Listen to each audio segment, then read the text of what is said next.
धनन सतगुरु तेरा ही आशा, ऋषु और Pranav Denver USA से। गुरुजी, जब हम किसी इंटरव्यू के लिए जाते हैं तो हमें पता होता है कि हमारा जो प्रोफेशन है उसी सब्जेक्ट के अनुसार सवाल पूछे जाएंगे। हम पूरी तैयारी भी करते हैं, फिर भी नर्वस रहते हैं। लेकिन पिताजी, लोग आपसे किस सब्जेक्ट का किस टॉपिक पर कहाँ से सवाल पूछ ले कोई पता नहीं होता। आप झट से स्टिक जवाब दे देते हो। आप हमें भी ऐसे टिप्स दो ताकि हम भी फियरलेस एंड कॉन्फिडेंट होकर जवाब दे सकें। जी बेटा, हमने आपको ये मेथड दे रखा है, मेथड ऑफ मेडिटेशन, गुरु मंत्रा। हम उसका अभ्यास बहुत ज़्यादा करते हैं। आपसे बात भी करें तो भी करते रहते हैं। आप चेतन मन में अपने ख्यालों में सिर्फ सोच से तो आप बोल के कर लीजिए, कहीं अकेले बैठ के या अंदर ही अंदर जाप कर लें जुबान से या ख्यालों से, तो यकीन मानो जब विल पावर आ जाएगा तो कोई सवाल नहीं रहते। ज्ञान होना जरूरी है, ज्ञान तो अर्जित करना पड़ेगा। जैसे आपको बताया, हमने सभी धर्मों को पढ़ा, उन पर रिसर्च किया, तो अपने आप ही वो आत्म बल आ जाता है और फिर सवाल का जवाब मिल जाता है। और कल हमने एक बात कही थी आपसे, आज फिर दोहराना चाहेंगे।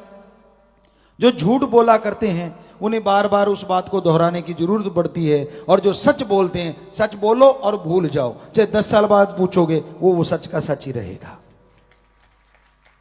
जी कशिश ये लिखते हैं, गुरुजी, स्कूल कॉलेज के बच्चों को एकदम से आनंद चाहिए, जिसके कारण वो नशे या बुराइयों में फंस जाते हैं। आप जी राम नाम का कोई ऐसा तरीका बताएं जिससे वह शुरू से ही ज्यादा आनंद पा सके। हमारे स्कूलों कॉलेजों में बहुत बच्चे हैं, बहुत बच्चे आगे बढ़ गए हैं। तो अगर आप आनंद ही चाहते हैं, हम लोग अपने समय में क्या करते थे, अकेले बैठे कोई ना कोई बात सुना देना, खेलना, हंसना, दौड़ना, भागना, कूदना, ये आपको मामूली चीज लगती है। अरे ये आपका बेस है, आने वाली जिंदगी इसी बेस पे टिकी है। अगर बचपन में बेस मजबूत हो गया तो पूरे जिंदगी तंदुरुस्ती से जियोगे, वरना 3 पे आ जाओगे। और कहते हैं ना, एक हम पहेली बताया करते थे कि भाई ऐसा जीव बताओ जो पहले 4 पैरों पे होता है, फिर 2 पे और फिर 3 पे आ जाता है। वो आदमी होता है।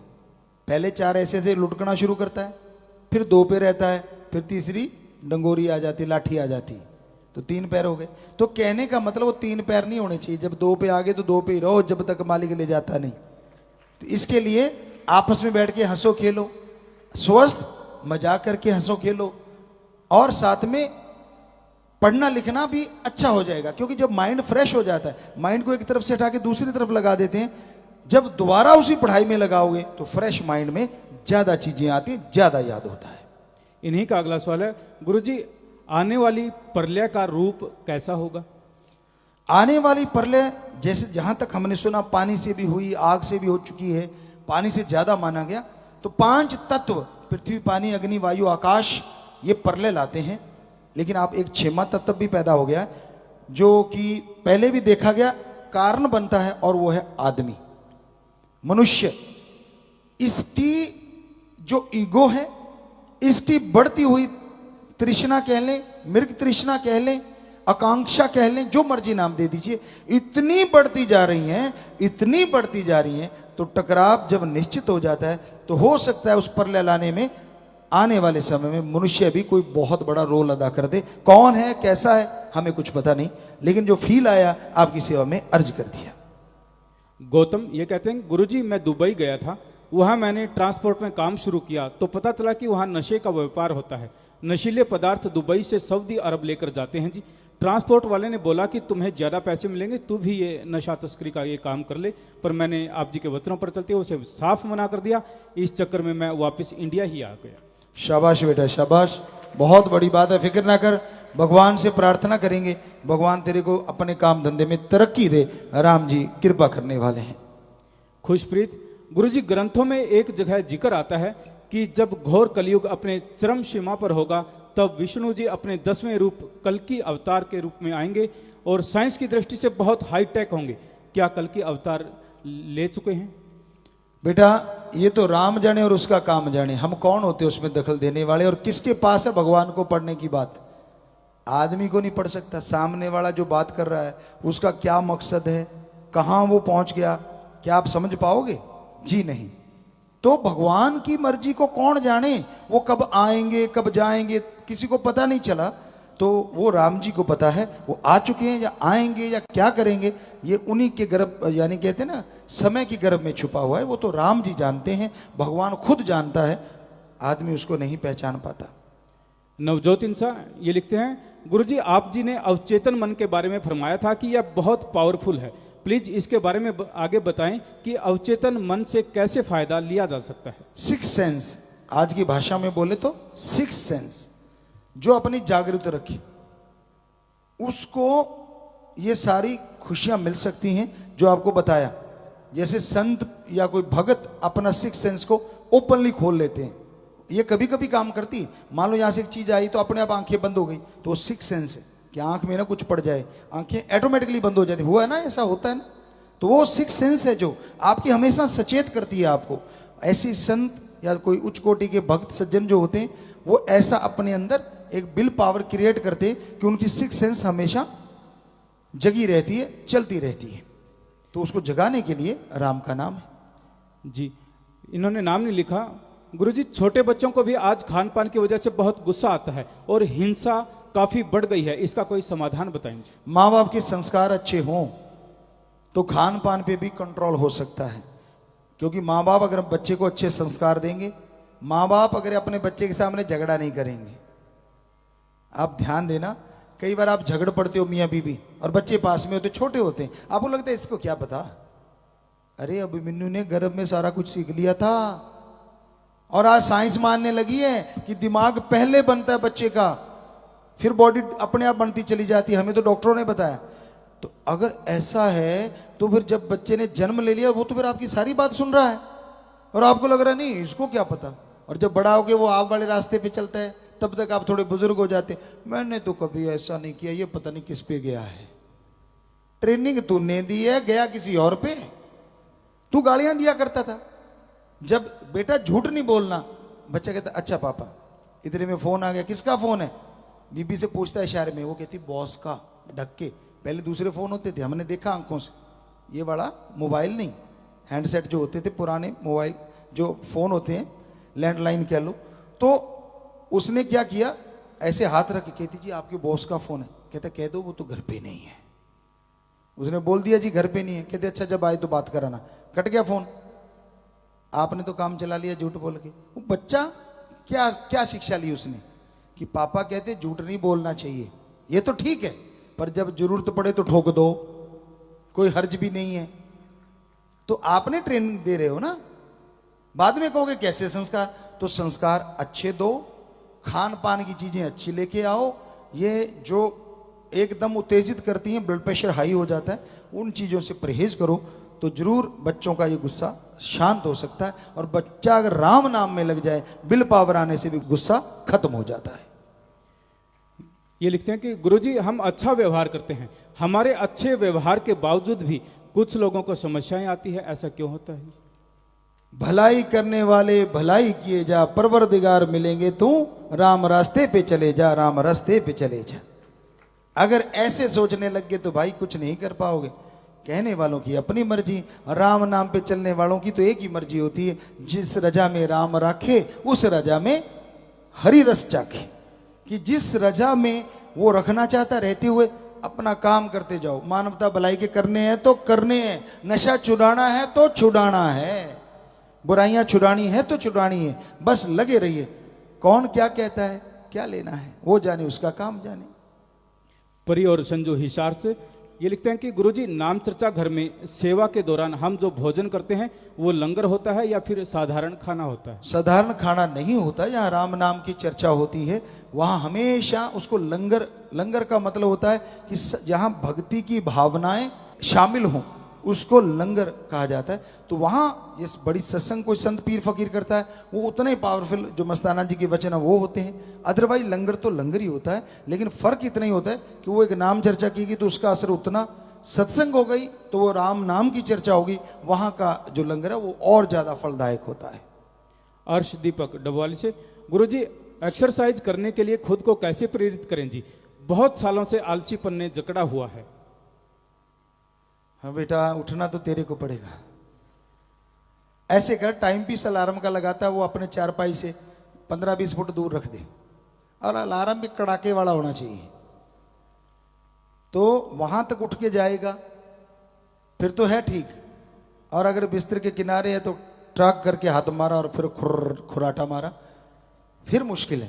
तो ये छोटी छोटी तरीके हैं कि थोड़ा दूर रखो अलार्म को, उठ के जाना पड़े, उठते ही पानी पियो और पानी को हाथों पे लगा के दोनों आंखों पे लगा लो तो आलस्य उड़ जाएगा, नींद खुल जाएगी। उसके बाद चलना तो आपको पड़ेगा ना बेटा, पड़ोसी आके तो लेके नहीं जाएगा। अब आप फ्रेश हो लिए, थोड़े ठीक हो गए तो फिर घूमिए। यकीन मानिए अर्ली मॉर्निंग, आपको शायद कुछ वीडियो डाली हैं या कुछ डालने वाली, हम रोजाना ही लगभग कई बार आप में बिजी होते हैं, अदरवाइज रोजाना ये रूटीन है हमारी लाइफ का। अर्ली मॉर्निंग उठना ही उठना, हम लगभग 3 बजे 4 बजे उठ ही जाते हैं। 4 बजे इसलिए कहा, कई बार 2-2:30 बजे ही सोते हैं, यहाँ आपकी सेवा में लगे रहते हैं, तो 4 बजे 1.5-2 घंटे मिल जाएं काफ़ी रहता है। ज़्यादा से ज़्यादा 4-5 घंटे मिल जाएं। ये लाइफ में हमने ज़िंदगी ऐसी जी है, 4 घंटे सो के, 4 से 6, कभी नहीं 6 हो जाए उस दिन तो पूछो ना, ऐसे लगता है कि एक यज्ञ सा कर लिया। अदरवाइज तो ये आपके सामने है, आप तो देखते हो सेवादार, तो डेली की बात है, कोई नई बात तो है नहीं। तो आप क्या अपने शरीर के लिए एक आधा घंटा भी नहीं निकाल सकते? 21 दिन जैसे तैसे मुश्किल में तंग होके आप एक्सरसाइज करते रहो। 22वें दिन वो 21 दिन की गई एक्सरसाइज आपको सोने नहीं देगी, बेचैनी लगा देगी कि चल उठ उठ उठ घूमने चल चल चल चल। 21 दिन तो आप जोर लगाओ, फिर एक्सरसाइज भी साथ देगी। तो बाकी मर्जी आपकी भाई, मानना ना मानना मर्जी के मालिक। हरिद्या ये लिखते हैं कि गुरुजी मैंने नाम लिया हुआ है पर एग और नॉन वेज खाने का बहुत मन करता है, इससे कैसे छुटकारा पाऊं? बेटा सोचा कर, जिनको काट के तू खाता है उनके अंदर भी मांस है, क्या तू अपने शरीर का टुकड़ा काट के खा सकता है? क्यों नहीं खाएगा? कारण दर्द होता है। तो जिनके तू काट के खाता है या खाने के तेरा दिल करता है, क्या उनके मरहम पट्टी होगी जब छुरी चलाएगा? तेरे दर्द होता है बेटा जी, दर्द उनके भी होता है। तेरी फैमिली है तो फैमिली उन पक्षियों की, उन जानवरों की भी होती है, पर वो बेचारे उस सीमा में बंधे हुए हैं, उनका माइंड ही उतना है, आकाश तत्व नाम मात्र है, इसलिए वो सोच नहीं पाते। तो बेटा ये चीजों को छोड़ो, राम का नाम जप के खाने की बहुत सारी चीजें, सोयाबीन है उस जैसी बन सकती है, अगर आपको ज्यादा ललक है तो उसकी सब्जियां ऐसी ऐसी बन जाती हैं कि आप पहचान ही नहीं पाते। और प्योर वेजिटेरियन का वेजिटेरियन, और साथ में प्रोटीन कई गुना ज्यादा। अंजलि राणा, गुरुजी फिश ऑयल को वेज मानते हैं क्योंकि फिश को मारते नहीं, कहते हैं कि ऑयल के लिए इंजेक्शन से उनका ऑयल निकालते हैं, मार्गदर्शन करें जी। बेटा हम डॉक्टर से पूछ सकते हैं, क्या वो उसका ऑयल फिश के काम नहीं आता? क्या ऑयल निकालने के बाद फिश 100% वैसी रहती है? क्योंकि ऐसे तो आप ही ब्लड डोनेट करते हैं। अगर आपका 7वें दिन पूरा हो जाता है तो अगर उस मछली का, फिश का जो ऑयल है, आप कह रहे हो कि वो इंजेक्शन से निकालते हैं, क्योंकि हम इस तह तक पहुंचे नहीं है, इस बारे में प्रयोग नहीं किया। हालांकि हम बहुत विज्ञान को मानते हैं, बहुत सारा नॉलेज है, लेकिन ये चीज हमने प्रैक्टिकली नहीं देखी, ना करी। तो कोई भी डॉक्टर साहबान या कोई ऐसा साइंटिस्ट, जैसे न्यूजीलैंड से एक बच्चा हमें बताया करता है, अगर उनके नॉलेज में हो कि वो मछली को 5-7 दिन में वैसे ही ठीक हो जाती है वो ऑयल लेने के बाद, तो कोई हर्ज नहीं। अगर उस मछली पे उसका विपरीत प्रभाव पड़ रहा है तो फिर आपने बहुत बड़ा गुनाह कर लिया। अमनदीप ये लिखते हैं कि गुरुजी पढ़े लिखे लोगों को हालांकि पता होता है कि नशा बर्बादी का घर है और डॉक्टर्स भी बहुत नशा करने लगे हैं, कोई हल बताएं जी।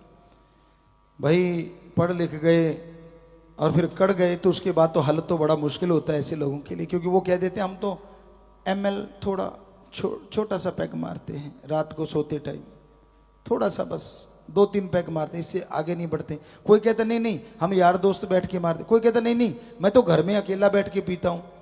तो बहुत करोड़ों लोगों में हमें जिनका नशा छुड़वाया ऐसे बोलते हैं। और शुरुआत में वो छोटा छोटा पैक मारने वालों के बच्चे भी कहीं ना कहीं सामने तो चुप के शुरू हो जाते हैं। और आप कभी भी देख लो ना, स्पिरिट वगैरह है वो अगर आप पियोगे तो क्या होगा, जख्म को जब इतना जला देता है तो आंतड़ियां तो बहुत नाजुक है अंदर, अल्कोहल अंदर जाएगा, ये कैसे पॉसिबल है कि उनको तंदुरुस्त कर देगा? बाकी डॉक्टर साहबानों से पूछेंगे भी हम, यहाँ बैठे होंगे, सेवा पे आते हैं हमेशा, क्योंकि यहाँ बीमारी का इलाज फ्री होता है। तो अगर वाकई अल्कोहल पीने से आंतड़ियों का भला होता है फिर तो बात अलग है, हमारे ख्याल से तो 100% नुकसान ही होता है। तो ये चुपके ये शरेआम छोड़ दो तो अच्छी बात है। धर्म तो कहता है किसी धर्म में जगह ही नहीं है कि किसी भी तरह का नशा नहीं करना चाहिए, हिंदू मुस्लिम सिख ईसाई, ये तो हमने पढ़े। तो भाई नशे बर्बादी का घर है हमारे अकॉर्डिंग, मानो ना मानो वो आपकी मर्जी, आपकी थ्योरियां अलग अलग है। जैसे अभी सोमरस और भी कोई ना नाम रखे होंगे अलग अलग पीने के लिए। एक छोटी सी बात और याद में आ गई, एक साइंटिस्ट था, बेचारे ने आके दिखाया कि देखो ये शराब है, थोड़ी सी शराब ले ली गिलास में, एक कीड़ा छोड़ा, वो कीड़ा मर गया उसमें। कहता पता चला कितनी खतरनाक है, कीड़े को मार दिया। वो शराबी बैठे थे सामने, कहते जी चल गया पता।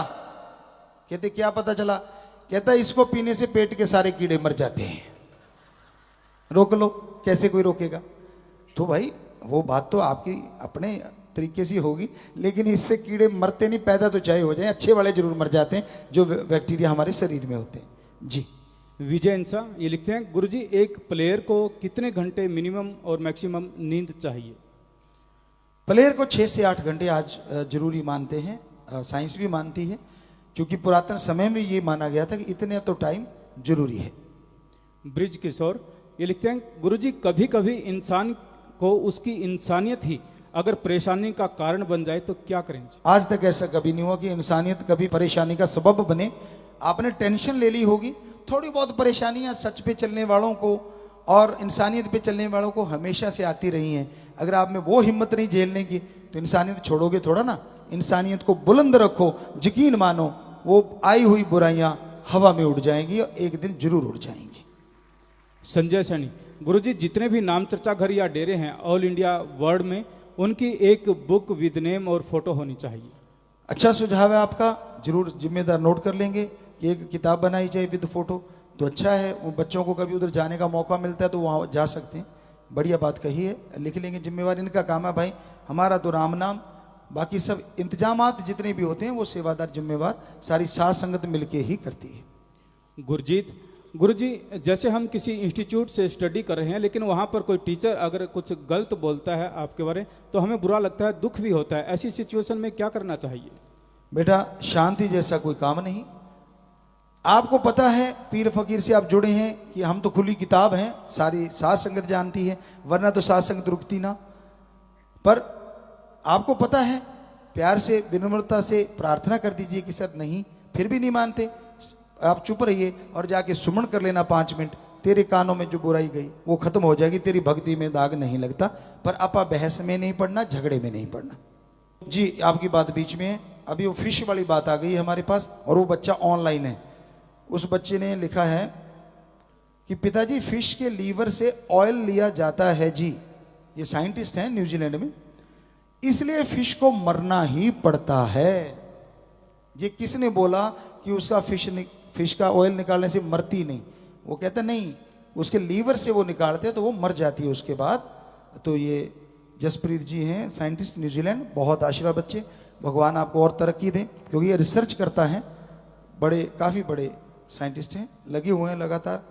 ये कहते हैं ओमेगा 3 फिश के अलावा प्लांट से भी लिया जा सकता है, और उसमें जैसे अलसी है, चिया सीड हैं या अखरोट हैं, इनमें भी ये पाया जाता है जी। ये भी एक कनाडा से सज्जन ने भेजा, डॉक्टर हैं जो भी हैं, रिसर्च करता है। तो आपने सुन लिया, तो ये हमें भी लगा था ऐसे कैसे संभव है। आदमी है जो खून देने के बाद भी 7वें दिन पूरा करके फिर चलता रहता है। बाकी जीवों में कहाँ है इतनी हिम्मत कि उनकी चीज़ निकाल लो और वो जिंदा रह जाए। आदमी को देना चाहिए 3 महीने बाद, 2 महीने बाद, जो भी असूल बने हैं उसके बाद ब्लड डोनेट करते रहना चाहिए। तो यकीन मानो पहले से अच्छा आएगा, क्योंकि किसी की जान बचाई वो दुआएं लेके बनेगा। भगवान आपको खुशियां दे। सुखजिंदर ये लिखते हैं कि गुरुजी गरीब लोग जिनको गवर्नमेंट स्कीम का नहीं पता होता, जैसे मुफ्त राशन, पेंशन, फ्री गैस आदि, उन लोगों के डॉक्यूमेंट्स पूरे करवा के डेरा सच्चा सौदा की तरफ से हेल्प करवाई जाए ताकि वो हर गवर्नमेंट स्कीम का लाभ उठा सके। बहुत बढ़िया सुझाव है आपका, और हमारी जिम्मेवार इस बारे में लिख लें। फिर आप देखेंगे कैसे कि हाँ सरकारें जो स्कीमें देती हैं, वाकई गाँवों में बहुत लोगों को पता ही नहीं होता कि ये उनके लिए बना दिया गया है, उनके लिए है। तो ऐसे संभव हो सकता है तो जरूर नोट कर लें, ताकि उन तक वो चीज़ें पहुंच पाएं। करना तो भाई राजाओं का काम है, ये फकीरों का काम तो दुआएं करना है। हाँ, जो उन्होंने लागू कर दी कम से कम उन तक लाभ तो पहुंचे, ये पॉसिबिलिटी है। ऐसा हम लोग सेवा कर सकते हैं, लिख लें, अगर पॉसिबल हुआ तो ये करेंगे। आखिरी पर्ची है जी। गुरुजी आपका जो नया सॉन्ग है मेरे देश की जवानी, ये केवल 2 दिन में ही 72 लाख 7.2 मिलियन व्यूज इसके हो चुके हैं और लगातार बढ़ रहे हैं। सॉन्ग ट्विटर, इंस्टा, फेसबुक पर भी ट्रेंड कर रहा है। इसके अलावा सॉन्ग सावन, गाना, स्पॉटिफाई और विंग पर भी पूरा धूम मचा रहा है जी। आप जी की रहमत है जी, बहुत बहुत आशीर्वाद जी बच्चों। और ये ज़्यादा लोग देख रहे हैं, हो सकता है बच्चों में कुछ और ट्रेंड रहता हो कि मेरे फॉलोअर्स बढ़ गए, व्यूज़ बढ़ गए, ऐसा होगा। पर हमें खुशी इस बात की होती है, अच्छा जितने लोग सुनेंगे शायद उनमें से 50% ने भी नशा छोड़ दिया तो हमारा गाया हुआ जो भक्ति का गाना या उसे भजन कहते हैं हम अपनी भाषा में, वो सफल हो जाएगा कि अगर लोग उसको छोड़, क्योंकि पहले जो निकाला था पंजाबी में, इस बार हिंदी का है तो लोगों तक पहुंचा। और उसका मकसद कुछ नहीं, अपनी वाह वाह करवाना नहीं, राम जी की औलाद को सुखी करना है, एक मैसेज दिया है।